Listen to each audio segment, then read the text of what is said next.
Hola, ¿qué tal? Buenas tardes, ¿cómo están todos? Gracias a Dios.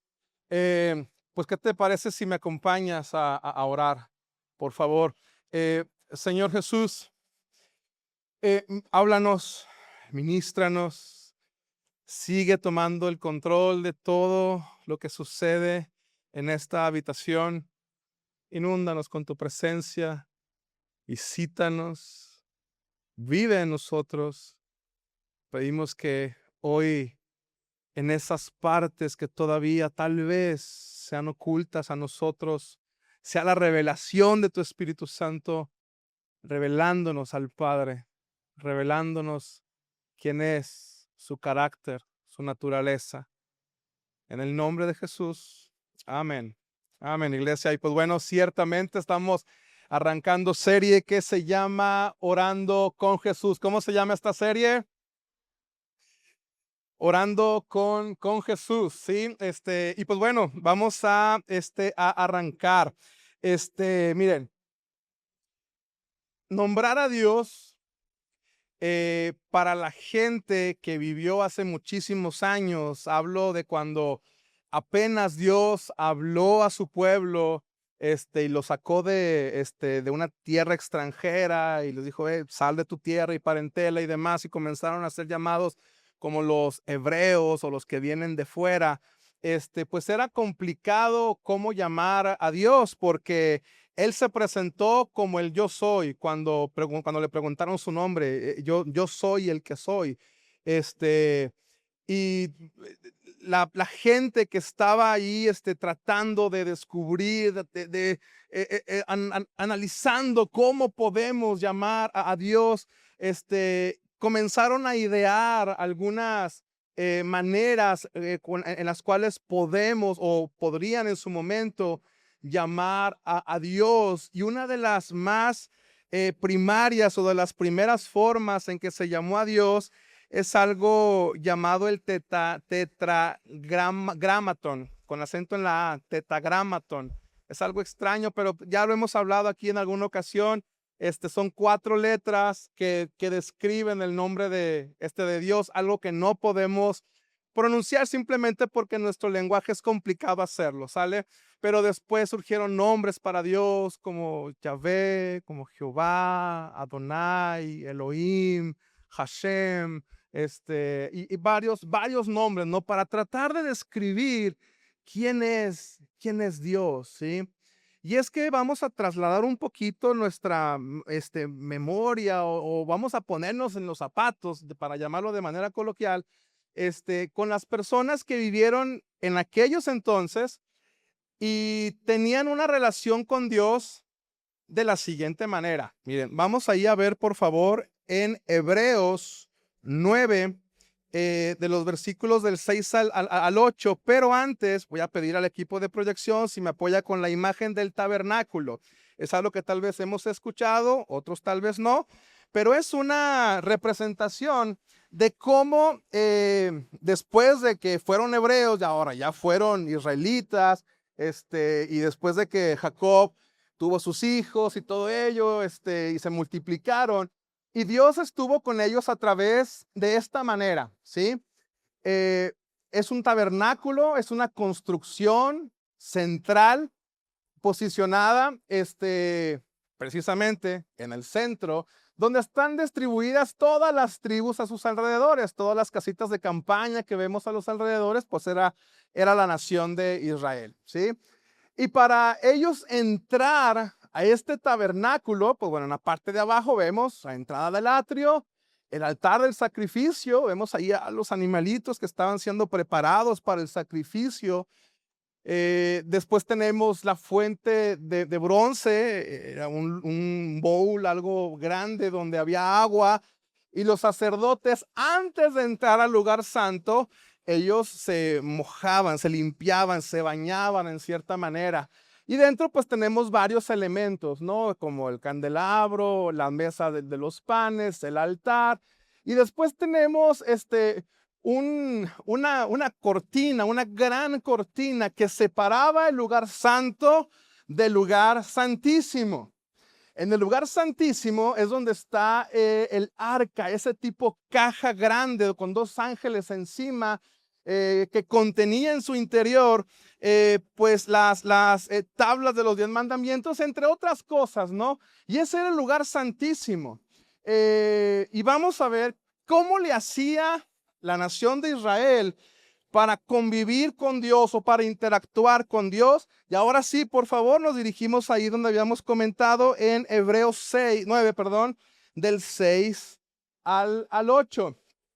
Y ahí no nos, el escritor de este texto, de este libro, nos dice de la siguiente manera: cuando estos elementos estaban en su lugar, o sea, todos los elementos que participaban dentro del tabernáculo, cuando estos elementos estaban en su lugar, los sacerdotes entraban con regularidad a la primera sala, o sea, al lugar santo, durante el cumplimiento de sus deberes religiosos. Siguiente verso, por favor. Pero solo el sumo sacerdote entraba en el lugar santísimo y lo hacía una sola vez al año. Y siempre ofrecía sangre por sus propios pecados y por los pecados que el pueblo cometía por ignorancia. Siguiente verso. Mediante esas ordenanzas, el Espíritu Santo daba a entender que la entrada al lugar santísimo, o sea, donde estaba Dios, no estaba abierta a todos, en tanto siguiera en pie el tabernáculo y el sistema que representaba. No todos podían entrar al lugar santísimo, solo los sacerdotes, y el sumo sacerdote, o sea, el líder de todos ellos, podía entrar al lugar santísimo solamente una vez al año. Y era la interacción con Dios. Era la interacción. Seguían sus ordenanzas, seguían sus mandamientos, pero una relación con el Creador era de esta manera. Y después, si le buscamos allí, vamos a encontrar otros versos donde se menciona que si entras a ese sitio, nada más porque quieres, puedes perder la vida. Y entonces era un lugar donde la presencia de Dios era tan palpable, tan evidente, que estaba el arca del pacto, estaba la tapa, el propiciatorio, donde estaba los dos ángeles, los querubines, apuntando sus alas el uno hacia el otro, y encima de esa tapa estaba una nube, y en esa nube estaba la presencia misma de Dios. Y era algo impresionante. Imaginémonos esa escena. El entrar al lugar santo, al lugar santísimo, entrar y ver una caja allí cubierta de oro y la presencia misma de Dios allí en forma de nube. Y era algo distante, tal vez, si lo podemos llamar así, porque una sola persona podía entrar con él. Una sola persona, y al año. No era que tuviera acceso constante con él. Por eso, al momento en el que muchos años después, si lo referenciamos a los días de hoy, 2000 años aproximadamente de hoy hacia atrás, hubo un joven de aproximadamente unos 30 años que comenzaba a hablar cosas que antes nadie más había dicho. Ama a tu prójimo, ora por tus enemigos. Ah, caray. Pero la ley decía ojo por ojo, y ahora dice que oremos por nuestros enemigos. Y las palabras que comenzó a describir este predicador, que comenzó a tomar mucha notoriedad en aquellos años, se volvió famoso, porque donde él iba y oraba por personas, la gente sanaba de enfermedades. De repente iba a otro lugar y llegaba alguien: oye, tengo a alguien que acaba de fallecer, ven y ora por él. Iba y resucitaban las personas. Sanaba leprosos, regresaba la vista a los ciegos, paralíticos se levantaban. Pasaban cosas extraordinarias y su nombre comenzó a ser famoso en aquellos lugares. El nombre de este joven predicador fue Jesús. Jesús de Nazaret, le decían, por haber crecido en aquella región. Jesús de Nazaret. Pero una de las cosas que más llamó la atención entre todas las palabras que él dijo, la mencionó en el Sermón del Monte, el cual está descrito en el Evangelio de Mateo, en el capítulo 5 en delante. Pero vamos a centrarnos en esta conversación en un verso, en Mateo 6, versículo 9.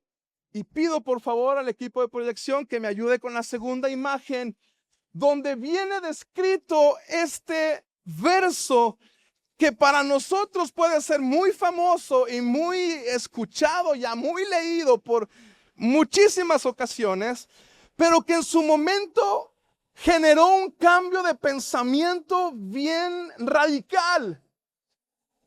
Porque él dice, enseñando ahí a las personas que estaban a su alrededor, cuando quieran orar, oren de la siguiente manera. Dice, Padre nuestro que estás en los cielos, santificado sea tu nombre.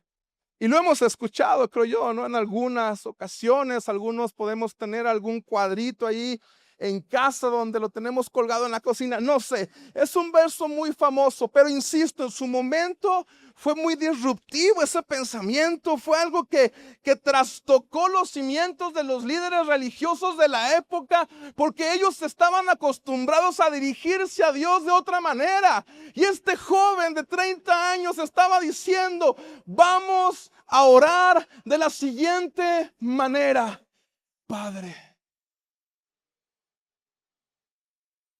Ya no era solamente una vez al año entrar a ese lugar. Ya no era ponerle títulos que describieran algo de Dios. No, ya era algo íntimo, algo cercano. Padre. Y la gente dijo, ¿cómo a Dios le vamos a llamar Padre? O sea, no tenemos acceso como lo podemos tener con un Padre terrenal. ¿Cómo le llamamos Padre? Nosotros estamos muy acostumbrados. Estamos demasiado habituados a ello. Como que ya no dimensionamos el cambio tan abrupto que sucedió en aquellos años con el mensaje de aquel revolucionario espiritual. Porque se atrevió a llamar a Dios Padre. Wow. Este Jesús, en su mensaje tan distinto a lo que estaban acostumbrados los líderes religiosos de la época, pues por eso se enojaron con él, porque él hablaba la verdad, porque él les decía sepulcros blanqueados, porque les hablaba duro, pero hablaba cosas diferentes a las que ellos estaban enseñando, y por eso se pusieron de acuerdo para asesinarlo. Entre tantas cosas, porque él se atrevió a llamar a aquel que todo lo puede como Padre, Abba, Papá, como algo íntimo, algo cercano. Y tal vez algunos de nosotros podamos tener conflicto, como ya se los he platicado también en algún momento. Yo con mi padre tuve conflictos bien fuertes, bien intensos. Yo literalmente, yo le decía que lo odiaba, y en una ocasión también le escupía en la cara. Mi relación con él estaba quebrada y más todavía. Pero la intervención de Dios hace cosas como las que ya sabemos que hace. Y ayer me despedí de él con un beso. Dios hace ese tipo de cosas, y tal vez algunos de nosotros podamos tener una imagen quebrada también hacia ese nombre, Padre. Porque tal vez por nuestra manera de tener nuestra cultura, vaya, a veces los padres aquí en este sitio somos medio intensos, medio bruscos, medio de muchas formas. Pero hoy Cristo llega y nos dice, yo soy el Padre. Pero un Padre que no abandona, un Padre que está presente, un Padre que ama más allá de cualquier cosa que hayamos imaginado. De hecho, no nos alcanza la mente para poder entender de qué forma nos ama Dios.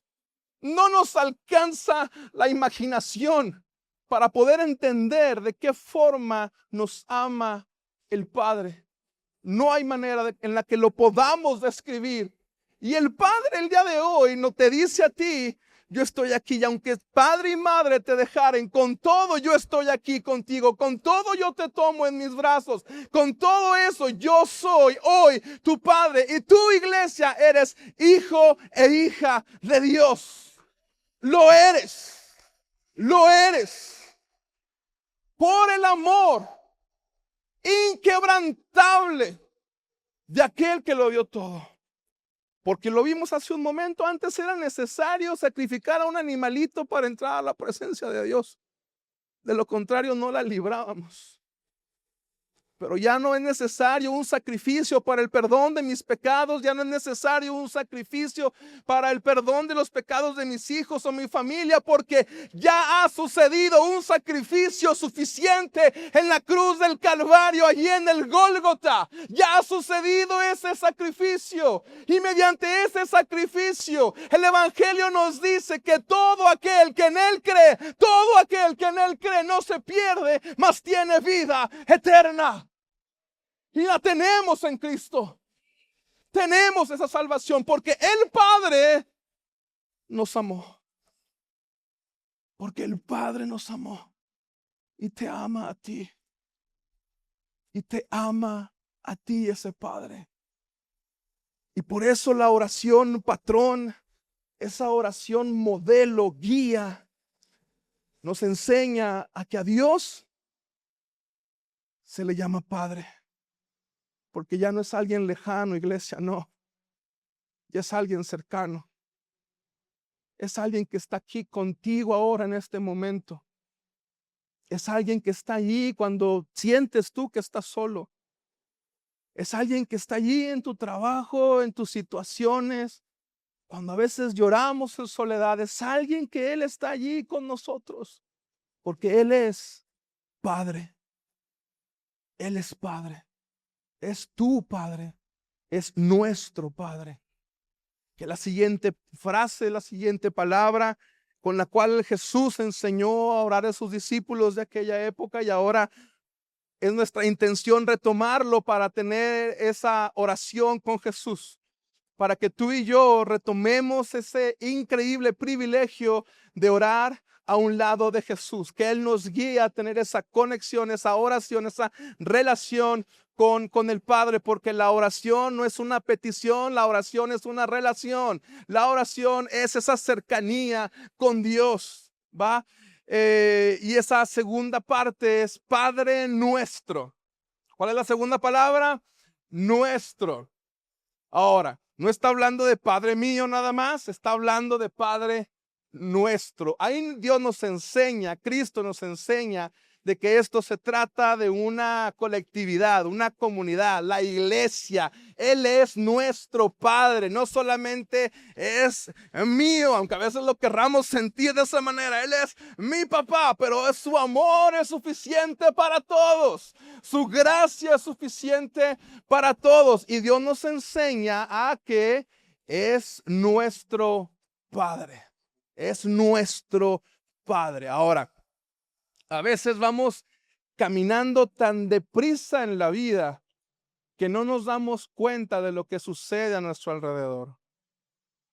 Ahorita platicaba con una chica aquí en la congregación, estaba mi hijo, estaba ella, tiene poco yendo aquí a Alfa, se volvieron amigas mi esposa y ella, y platicábamos de lo que había sucedido hace unos días, con la tromba que hubo. Sí, que hubo granizo en Lerdo. ¿Alguien es de Lerdo por acá? Dios mío, estuvo fuerte, estuvo pesadito el tema. Hubo animalitos que ahí que lo golpeó el granizo y todo ese rollo. Yo la verdad allá en la oriente de Torreón la pasé genial. O sea, una lluviecita bien rico, padre. Pero acá en Lerdos estaban con el DN3 y toda la cosa, el programa del gobierno federal, y que, Dios, ¿qué onda? Y estuve totalmente desconectado de esa situación. Y a veces así nos pasa. Nuestros hijos tal vez están ahí con el DN3, papá, ayúdame. Y uno ni cuenta. o la señora, nuestra esposa, o uno mismo, tiene ahí queriendo activar el botón de emergencia. Lo activamos, banderitas rojas por todos lados y sentimos que nadie nos hace caso. Porque a veces nos animamos a cruzar esta vida cambiando esa oración y decimos Padre nuestro, o Padre mío, perdón, cuando es Padre nuestro. Y debemos aprender a que no estamos solos, iglesia. No quieras librar las batallas tú solo cuando son batallas que han sido permitidas para que las cruces acompañado. Se trata de eso. El Salmo nos enseña de que Él es nuestro pastor, pero que Él nos acompaña en los valles de sombra y de muerte.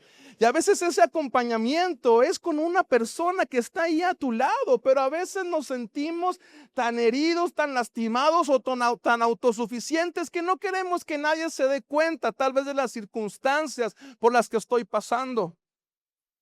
Cuando creo que debemos de ser abiertos, de ser empáticos y de darnos un tiempo para que el Padre sea nuestro y no solamente mío, sino que voltemos con el que está a nuestro lado y nos demos cuenta de su situación y que se den cuenta de mi situación para que podamos sobrellevar todo esto juntos, porque Cristo nos enseñó a orar de esta manera: Padre nuestro. Es nuestro, estamos todos juntos en esto. Y tus necesidades en cierta forma son mis necesidades porque somos iglesia. Y mis necesidades son tus necesidades porque somos iglesia. Nos enseñan los evangelios y en el libro de Hechos que la iglesia se hace cargo de los huérfanos. La iglesia, tú y yo. Se hacían cargo de las personas con situaciones complejas en sus finanzas. Se apoyaban. De repente algunos vendían sus propiedades y la daban al liderazgo, a los apóstoles, o ahí empezaban a repartir según sus necesidades. Qué extraño es ver eso el día de hoy. Qué extraño es verlo. No sé si suceda realmente, pero Cristo nos enseña a que Él es Padre nuestro. No solamente es mío, es Padre nuestro. Continuemos. Padre nuestro que estás en los cielos, ¿sí? Y ahí es algo curioso, que estás en los cielos. Cuando regularmente pudiéramos haber dicho, o Jesús haber enseñado, Padre nuestro que estás en el cielo. Porque así es lo que vemos cuando volteamos arriba, vemos el cielo, pero no es así solamente.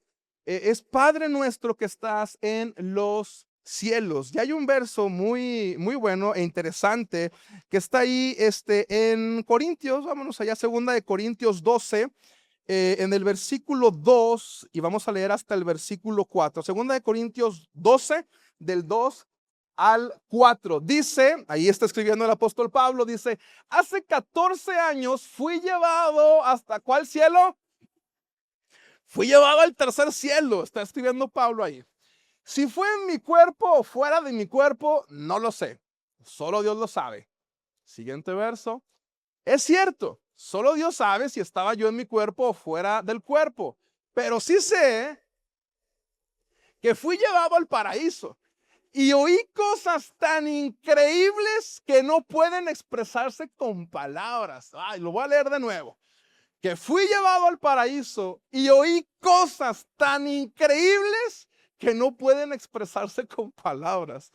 Cosas que a ningún humano se le permite contar.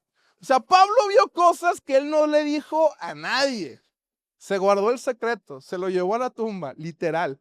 No contó nada de lo que vio el canijo. Yo quisiera que hubiera escrito algo de lo que vio, pero no le fue permitido contarlo. ¿Sale? Ay, Dios mío. Pero se fue ¿a dónde? Al tercer cielo. Al tercer cielo.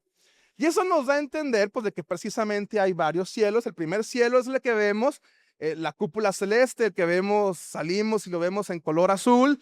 El segundo cielo es donde andaban los astronautas hace unos días, pues el vasto universo, el segundo cielo. Pero el tercer cielo es donde está Dios, ¿sí? Donde Él habita. Y a veces pensamos que tal vez Dios en el vasto universo tiene un lugarcito ahí donde Él vive, pero no, Él está por fuera del universo, porque Él creó todas las cosas. El mismo universo Él lo creó. Él no está limitado a cuerpo, Él no está limitado a un espacio, Él no está limitado a un tiempo inclusive. Él es atemporal, Él es increíble. Cosas que Él vio, Pablo, y que nadie le es permitido contar. ¿Qué cosas habrán sido? No lo sé. Podemos imaginar muchas cosas, pero, oh Dios mío, tratemos de solamente. Tratemos de. Fue algo totalmente fuera del razonamiento humano lo que Pablo vio con sus propios ojos. Vio el paraíso en su plenitud, a Dios en su plenitud.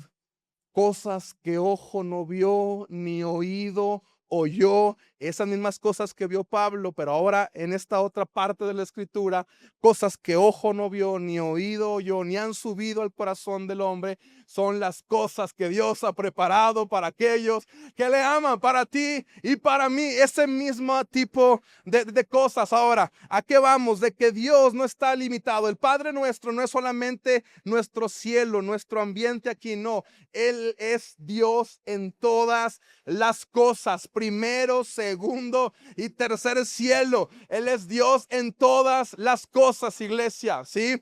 Padre nuestro que estás en los cielos, santificado sea tu nombre. Ese santificado sea tu nombre va enfocado en que las personas que todavía tal vez no tengamos una relación con Dios, seamos alineados y nuestros ojos sean abiertos para que a través de nuestras vidas su nombre también sea glorificado, también sea reconocido. Porque Él quiere estar en nuestra vida. Él nos ama celosamente. Él anhela que un día, si tu corazón tal vez no está ahorita tan alineado con el corazón de Dios, o tan conectado con el corazón de Dios, llegue un día en que nuestro corazón esté conectado con Él.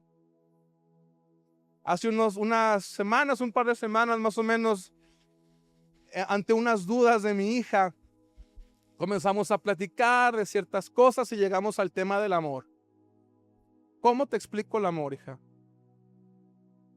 Y le pregunté, mira, yo soy tu papá.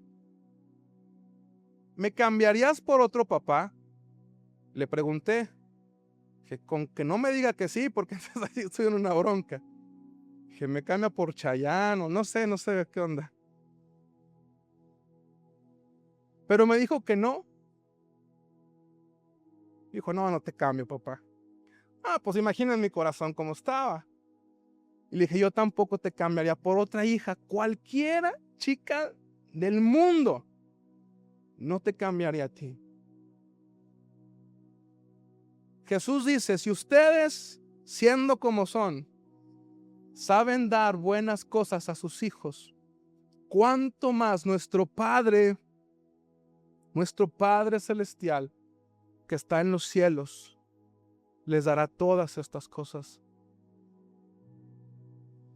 Si nosotros no cambiamos a nuestros hijos por nada, imagínense el Padre celestial. No nos cambia por nada. A ti no te cambia por nada. Ahora, yo una vez sí cambié a mi papá, como se los decía hace un momento. Lo cambié. No lo quería en mi vida. Es más, llegó un momento en el que yo no, en la primer firma que me inventé, mi nombre es Emanuel Morón García. Mi primer firma fue con García. Yo no quería el Morón para nada. O sea, y estaba en la escuela donde mi papá daba clases. Él es el profe Morón. Yo era moroncillo, imagínense, me repateaba. No me gustaba que me dijeran así. Porque cambié a mi papá. Actuó de formas que no me gustaron. Y me distancié de él. Tal vez el Padre Celestial en algunas ocasiones en nuestra vida también ha actuado de formas en las que no nos gusta cómo actúa. Igualito como les pasó allá en Jerusalén, cuando Él entró a la ciudad y todo el mundo lo recibió con palmas. ¡Hosana! ¿Se acuerdan? Lo recibieron con gritos, con cantos, con alegría y ponían las palmas en el piso para que Él pasara por en medio de la ciudad. Lo recibieron como al nuevo rey. Ya llegó el Mesías, sí, ya estaban todos contentos. Pero cuando Él actuó de manera diferente a como lo esperaban, esas mismas personas unos días después estaban pidiendo que lo crucificaran, porque no actuó de la forma en que lo esperaban. Y a veces Dios puede actuar de formas en que nosotros pues, no lo esperamos. Quiero que me sane Dios, quiero que me sane, quiero que me sane, quiero que me sane. Y tal vez no pasa. Por la soberanía de Dios. ¿Seguimos amando a Dios cuando Él actúa de formas diferentes a como esperamos que Él actúe? ¿Siempre cantamos Hosana o de repente gritamos liberen a Barrabás? Tal vez algunos estamos medio peleados con Dios el día de hoy acá, no sé. Pero si es el caso, Dios te dice que te ama. Él está acá con brazos abiertos. Él quiere recibirte y Él quiere abrazarte. Tal vez ahorita vienes con el corazón roto y ahorita igual le comentaba aquí a un matrimonio que tuve un día complicado ayer también y ando medio así también y todos podemos llegar en algún momento de nuestra vida aquí en este lugar delante de Dios con algo roto en nosotros. Pero el Padre Celestial te recibe y te abraza, porque todo aquel que en Él cree no se pierde, mas tiene vida eterna. Y esa vida eterna está al acceso tuyo ahora. Ahora está al acceso tuyo esa vida eterna. El Padre Celestial está con los brazos abiertos y necesitas correr a Él y abrazarle. Y necesitas acercarte a Él y abrazarle en este momento. Porque ya tu corazón no tiene que estar así roto más jamás. Ya no. Ya no. Porque el sanador está aquí. Porque el libertador está aquí. Porque aquel que suple está aquí. Porque aquel que da sentido a la vida está aquí. Porque el Todopoderoso está aquí. Porque ese Padre que nos ama de manera perfecta está aquí. Y Él te recibe así como estamos para hacernos nuevas criaturas en Él. Y así decir, las cosas viejas pasaron. Todo es hecho nuevo. ¿Cómo está nuestro corazón? ¿Queremos un corazón nuevo? Acércate al Padre. ¿Quieres dejar de sentir rencor hacia alguien? Acércate al Padre. ¿Quieres encontrarle sentido a la vida? Acércate al Padre. ¿Quieres encontrar una vez más el motor para seguir adelante? Acércate al Padre. ¿Quieres encontrar una vez más la alegría de vivir, el gozo de vivir? Acércate al Padre. Pero acércate a Él. Porque Él es el pan de vida. Porque Él es el agua de vida. Y si comes de Él y si bebes de Él, no volverás a tener hambre jamás y tampoco sed. Pero acerquémonos a Él, porque Él tiene palabras de vida eterna.